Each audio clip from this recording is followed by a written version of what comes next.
pessoal, estamos começando mais um programa da série Dicas Tributárias. No programa passado nós olhamos para o passivo circulante, mas tudo aquilo que falei também sobre passivo circulante é aplicável também ao passivo exigível de longo prazo, porque a única diferença que tem entre um grupo e outro é o tempo.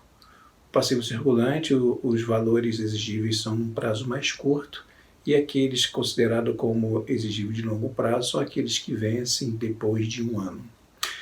Agora nós vamos falar sobre um outro grupo de contas muito importante do balanço, que é o patrimônio líquido. O patrimônio líquido nada mais é do que a diferença entre o ativo total e o passivo circulante. Então, como ativo e passivo devem bater, a diferença fica no patrimônio líquido. E qual a importância que tem, ou qual a oportunidade que eu tenho do ponto de vista tributário nas contas do patrimônio líquido? Bastante. É um lado muito importante do balanço. Nesse grupo estão registrados o capital, que é aquela parte que pertence, na verdade todo o patrimônio líquido pertence aos seus acionistas. Então eu tenho lá o capital, as reservas de capital, os lucros acumulados, as reservas de lucros acumulados. E se eu tiver também prejuízos, os prejuízos acumulados também estão ali. Então o patrimônio líquido é o grupo de contas do balanço que ele registra todo o resultado que eu obtive com a aplicação do meu capital ao longo dos anos e foi se acumulando ali. E essa parte dos lucros acumulados é a parte que está destinada aos sócios. Então, a Assembleia Geral de uma companhia, normalmente aí pelo mês de abril de cada ano, ela se reúne para deliberar o que fazer com aqueles resultados que foram oferidos no ano passado e distribuir entre os seus sócios e acionistas. Algumas distribuições são obrigatórias, tipo reserva legal, que é uma reserva que se faz para garantir o capital da companhia, e também os dividendos, que são dividendos mínimos obrigatórios. Então a empresa é obrigada a determinar no mínimo 25% dos resultados como dividendos para os seus sócios e acionistas. Bom, até aí não apareceu nenhuma oportunidade tributária, né? Mas tem uma oportunidade muito interessante, que é a chamada remuneração por juros do capital próprio. O que é isso? É uma modalidade que existe na lei, isso existe desde 1995, que eu posso pagar juros aos meus acionistas, calculados sobre as contas dos lucros acumulados, e a grande vantagem disso é que eu posso ter aí uma redução da minha base tributária. Interessante, né? Como eu faço isso?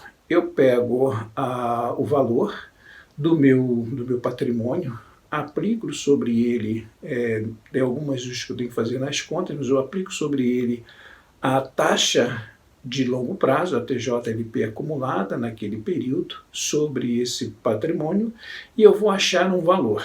Esse valor eu vou compará-lo com o resultado que eu tive do exercício ou os lucros acumulados.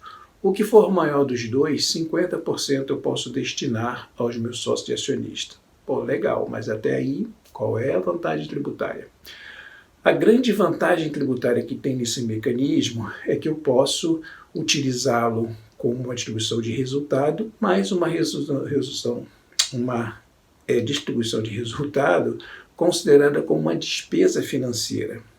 Então, normalmente, como é que é a contabilização dos dividendos? Os dividendos, eu vou lá, faço um débito na minha conta de lucros acumulados e mando direto para a caixa ou então para as contas a pagar, que eu vou pagar por meus acionistas. Então ele não transita em conta de resultado. Agora os juros sobre capital próprio, não. Eles são considerados como uma despesa financeira. Então a despesa financeira que eu utilizo para redução da minha base tributária.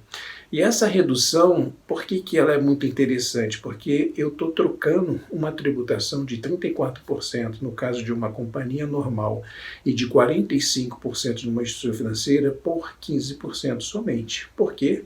Porque os juros sobre capital próprio, eles são considerados como tributados exclusivamente na fonte, para as pessoas físicas, e uma tributação de 15%. Pô, legal, né? Isso dá uma redução bastante significativa. Bom, mas se o meu acionista é uma outra companhia, legal, isso também pode acontecer. Por quê? Porque eu tenho as holdings, As holdings não financeiras ou holdings financeiras é um tipo de sociedade que ela tem como objeto social principal investir em outras companhias. Então, ele investe em outras companhias e recebe remuneração por isso. Nesse caso, a vantagem também é mais ou menos, porque eu vou trocar 34% por 34%. Agora, se é uma holding de uma instituição financeira, eu já tenho uma vantagem. Eu troco uma tributação de 45% na instituição financeira por uma tributação de 34% na holding, que é considerada uma não financeira, embora ela seja aí uma controladora de uma instituição financeira. Então, quando eu tenho, por exemplo, melhor ainda, por isso que muita gente, na época que foi criado, houve aí uma certa gritaria que isso era um benefício para as empresas multinacionais. E é uma verdade, por quê? Porque uma empresa cuja sede está no exterior e ela tem uma participação aqui, quando ela recebe os dividendos, quando ela recebe os juros sobre o capital próprio, o tratamento é exatamente igual como se fosse uma companhia brasileira. Ele tem lá a tributação de fonte de 15%, mas só que ele não vai ter a tributação da pessoa jurídica aqui no Brasil, que essa pessoa não está aqui. E se ela está em um lugar de tributação favorecida, ou então se ela está em outro, também se ela está em um lugar que ela tem tributação, mas os resultados que ela tem lá fora não são suficientes para formar um lucro real que seja tributável de uma forma maior do que aqui, ela acaba tendo uma vantagem com isso também. Então, os juros sobre capital próprio é uma oportunidade bastante interessante de se considerar, porque tem uma outra coisa que a lei permitiu fazer também, é imputá-lo ao dividendo mínimo obrigatório. Ou seja, então do dividendo mínimo que eu tenho a obrigação de pagar ao meu acionista, eu posso pegar uma parte dele e imputar ou imputar ao juros sobre capital próprio. Então eu pago, é como se eu estivesse pagando um dividendo, mas um dividendo dedutível para fins fiscais. Então é uma oportunidade interessante, eu recomendo às empresas que têm esse tipo de situação colocarem isso no seu planejamento tributário e melhor ainda se na ponta final, ou seja, o controlador da empresa for uma pessoa física. Porque se for uma pessoa física vai ter uma vantagem maior ainda. Além de eu trocar os 34% da tributação corporativa por 15% da pessoa física, eu não tenho a incidência de PIS e COFINS. Mas quando eu pago juros sobre capital próprio para uma outra companhia que é acionista, eu tenho, além também da tributação parecida com a dela, 34% também, eu ainda tenho ainda o acréscimo de PIS e COFINS.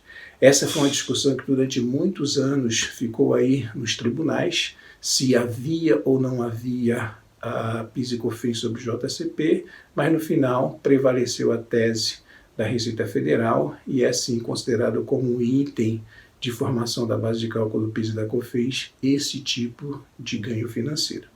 Bom, então sobre o patrimônio, são essas as oportunidades.